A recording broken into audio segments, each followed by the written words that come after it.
Депутаттар санына келсек, бұл мәселеде қызу пікір талас туғызды. Ең көп пікір қайшылығы осы мәселеге қатысты болды. Бірінші тарап еліміздегі халық санына қарай пропорционалды уәкілдік идеясын ұсынды. Екінші тарап депутат санын 500-ге дейін артыру қажет деді. Біздің негізгі мақсатымыз шын мәнінде тиімді әрі кәсіби парламент құру. Жаңа заң шығарушы орган елдегі ауқымды өзгерістерге заңнамалық тұрғыда барынша қолдау көрсетуге тиіс. Әлемдегі озық тәжірибелерге қарасақ, бұл үшін депутат санын көбейтудің еш қажеті жоқ. Сондықтан мәселе санда емес, сапада.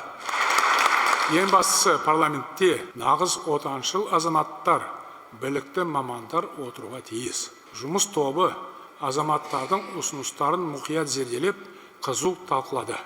Ақыр соңында парламенттің мандат саны 145 болу керек деген байламға келді.